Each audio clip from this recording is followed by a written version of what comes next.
Halo semua, kita akan melanjutkan pembahasan mengenai protokol eksekusi transaksi secara konkuren. Masih protokol berbasis lock. Kali ini saya akan membahas mengenai multiple granularity. Apa itu multiple granularity? Pada protokol ini, kita mengizinkan atau memungkinkan untuk melakukan locking di level granularitas data yang bervariasi. Misalnya, saya bisa melakukan locking di level record atau saya bisa melakukan locking di level tabel. Antar item data itu punya hubungan, jadi sebuah definisi record itu akan berada di dalam satu definisi tabel dan seterusnya. Sehingga apa? Sehingga hubungan ini bisa direpresentasikan secara grafis dalam bentuk tree. Ini adalah sebuah contoh tree yang menyatakan granularitas yang berbeda dari item data. Jadi bisa dilihat di sini, saya bisa lakukan locking di level record, atau saya bisa lakukan locking di level file atau tabel, atau saya juga bisa lakukan locking di level area, atau bahkan di level basis data. Nah, sebuah locking yang secara eksplisit kita nyatakan di suatu level itu akan implicitly melakukan atau diaplikasikan terhadap simpul-simpul yang berada di bawahnya. Jadi misalnya saya melakukan explicit locking terhadap FC, otomatis modus lock yang sama itu saya terapkan di RC1 sampai RCM. Kita bisa melakukan locking di granularitas yang berbeda. Jadi saya bisa saja memilih, cukup locking saya bisa saya lakukan di level record saja, atau saya akan melakukan locking di level tabel.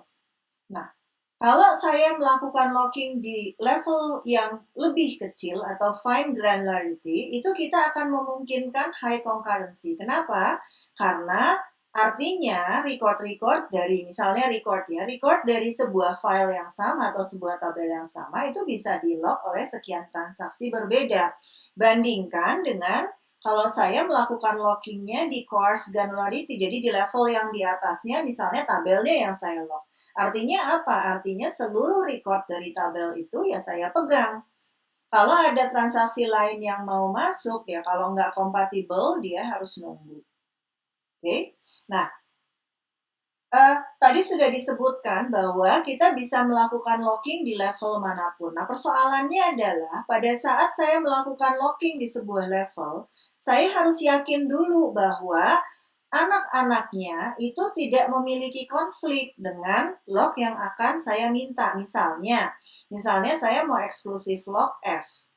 Kalau saya mau eksklusif lock F, saya kan harus yakin dulu bahwa apa? Bahwa RC1 sampai RCM ini nggak ada yang sedang di eksklusif lock. Kalau RC1 sampai RCM itu ada yang di eksklusif lock, ya berarti lock terhadap FC itu jadi tidak kompatibel. Karena tadi secara implisit dia kan juga melock semua record yang ada di bawahnya. Nah, bagaimana caranya mengidentifikasi itu dengan cepat? Nggak mungkin kemudian setiap kali ada permintaan lock di level yang lebih atas, tuh concurrency control manager-nya kemudian cek dulu semua anaknya, mahal kan, akan lama gitu. Nah, untuk itu diperkenalkan sebuah jenis lock yang baru yang disebut sebagai intention lock. Intention lock itu menyatakan bahwa somewhere di bawah situ ada lock tertentu yang dimiliki oleh sebuah transaksi. Jadi misalnya ada intention lock di sini, artinya apa? Ada lock yang sesuai, ada lock tertentu di RC1 sampai RCM. Bisa 1, bisa 2, bisa 3. Jadi kalau nggak ada intention di situ, berarti kan di bawahnya free.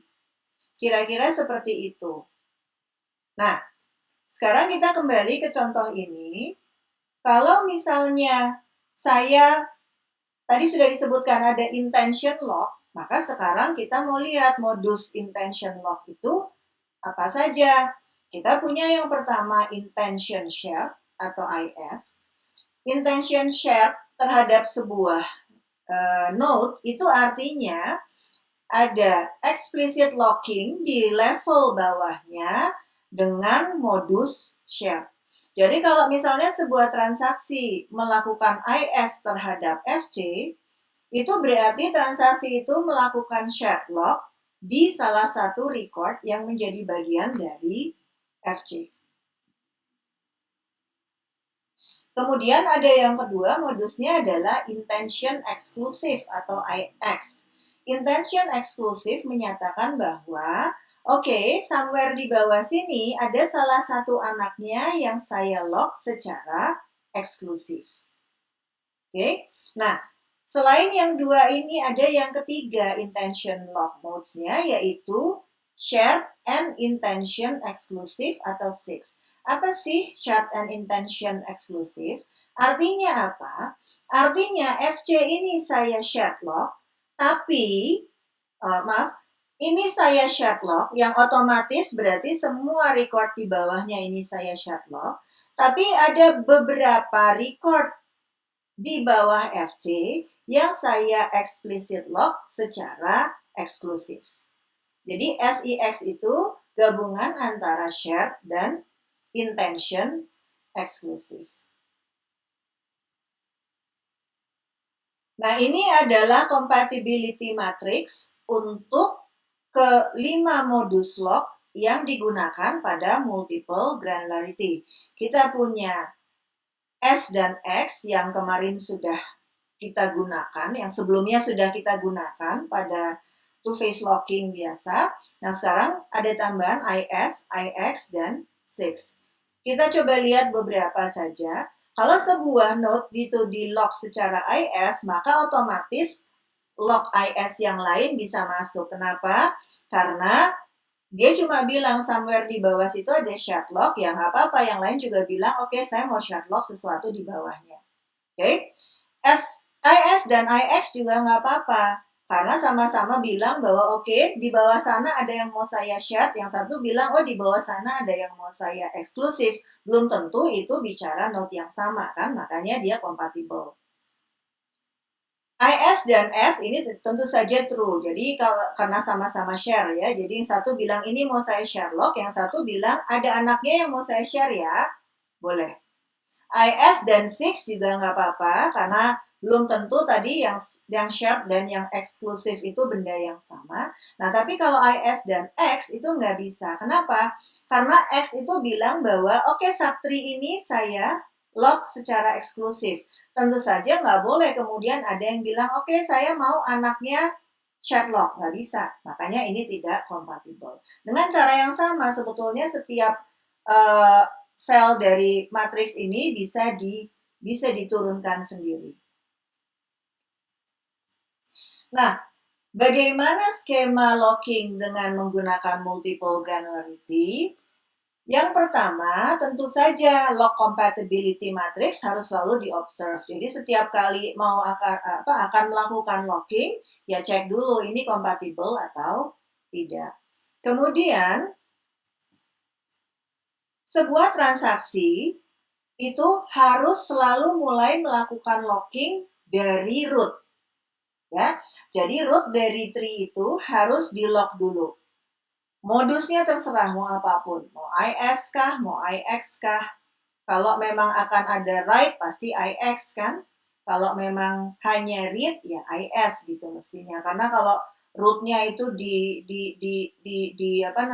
X gitu kok kayaknya nggak mungkin, masa semua mau dia tulis gitu ya. Jadi ya kemungkinannya adalah IS atau IX. Nah, jadi yang pertama di lock itu harus selalu root. Nah, sebuah node Q itu bisa di lock oleh TI di modus S atau IS kalau apa? Kalau parentnya itu di lock dengan modus IX atau IS.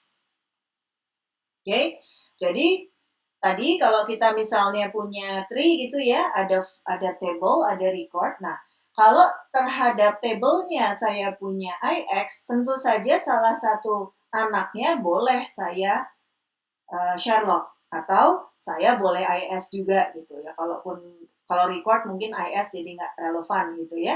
Tapi boleh, jadi syaratnya adalah tadi parentnya harus IX atau IS. Kemudian sebuah node Q bisa di lock dengan X, SIX atau IX kalau apa? Kalau parentnya di lognya IX atau SIX. Jadi kalau parentnya itu di lock secara IX, itu kan artinya di bawah sana saya punya eksklusif lock. Jadi boleh di bawahnya saya lock pakai sesuatu yang ada X-nya. Atau kalau parentnya bilang ini saya share, tapi somewhere di bawah situ ada IX, ya tentu saja di bawahnya juga boleh. Sorry, ada X, tentu saja kemudian di bawahnya bisa kita lock dengan menggunakan X. Ya. Ini juga kembali menurut saya tidak perlu dihafal gitu ya. Kita bisa membayangkan kira-kira apa ya yang harus dimiliki oleh parent supaya anaknya bisa saya lock dengan sebuah modus tertentu. Nah, TI hanya bisa melakukan locking terhadap sebuah node jika apa? Jika dia tidak atau belum pernah melakukan unlock. Artinya apa? Di multiple granularity locking ini kita menggunakan two phase. Ya. Nah, TI hanya bisa melakukan unlock terhadap sebuah node jika apa? Jika tidak ada satupun anak dari Q itu yang sedang di lock secara eksplisit. Jadi saya lock khusus gitu. Kalau locknya itu hanya karena saya melakukan eksplisit lock di parentnya, ya itu nggak apa-apa. Tapi kalau ada yang saya lock secara eksplisit, maka itu harus di-unlock dulu, baru kemudian parentnya bisa di-unlock. Jadi kalau kita bisa simpulkan kira-kira, locking itu selalu dari atas ke bawah, sementara unlock itu dari bawah ke atas. Nah, di skema multiple granularity locking ini ada yang namanya eskalasi granularitas. Misalnya gini, misalnya anak dari sebuah node itu terlalu banyak yang saya lock. Nah, ini bisa aja locknya kemudian kita eskalasi ke parentnya. Oke, untuk mempermudah juga sebetulnya dalam pemeriksaan. Cukup periksa satu node instead of harus meriksa seluruh node dari anaknya.